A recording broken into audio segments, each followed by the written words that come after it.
I've always had great doubts about myself, about my looks, about my talent or so-called talent.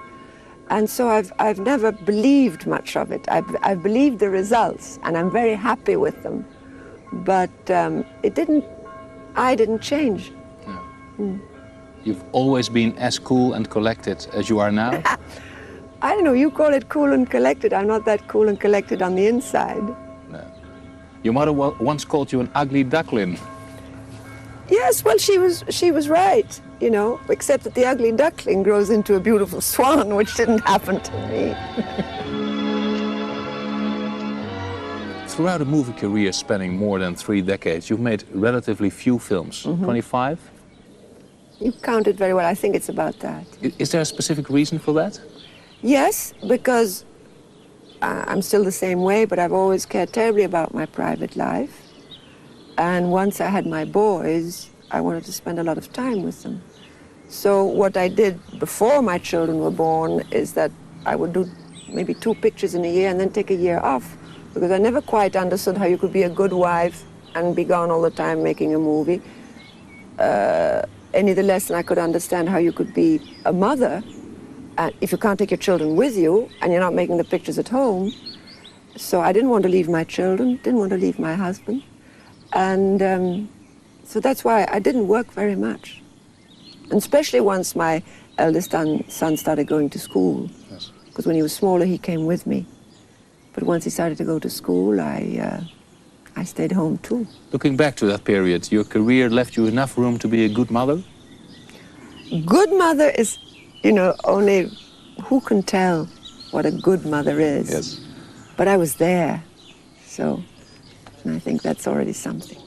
One of the biggest dreams you had when you were young was being a ballerina. Where did it end? Where did the ballerina end? Well, one thing I knew when I was young is that I had to work. And I loved dancing. And I studied ballet in Holland during the war. And after the war, 2-3 years after the war, went to England, to London, with a scholarship to the Rambert Ballet School. I did that for 2 or 3 years and did musicals and so forth in London. I always needed an extra penny, so I was always doing extra jobs on television and modeling and so forth. And suddenly one day, I had a little bit in a movie and so forth, and there was a wonderful gentleman called William Wyler who was looking for an unknown, which was my only qualification, for Roman Holiday.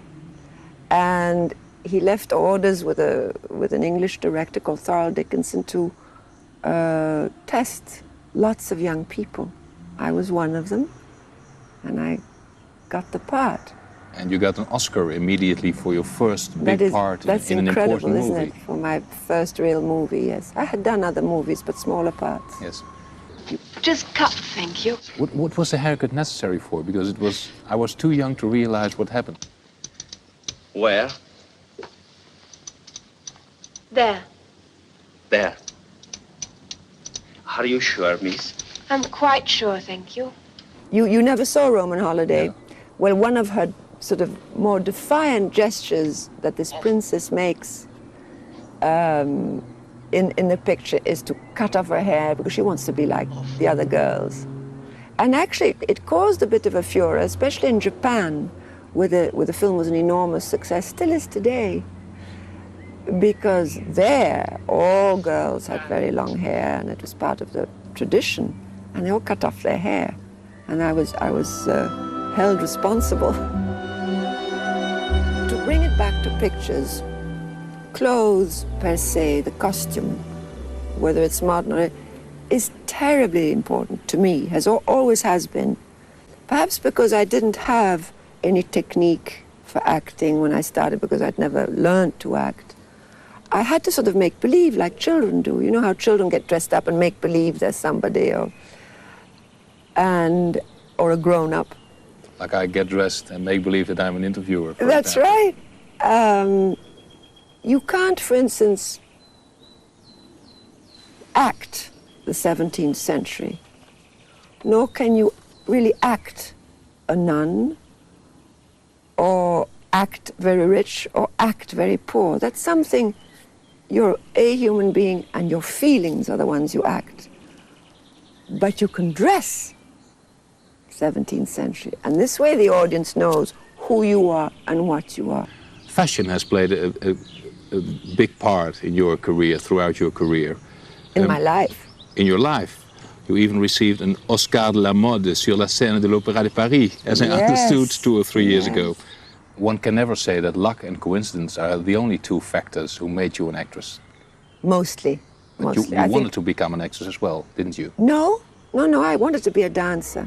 I still do. It still is my dream. And I must say, when I go to the ballet, I'm so emotional and moved by beautiful ballet.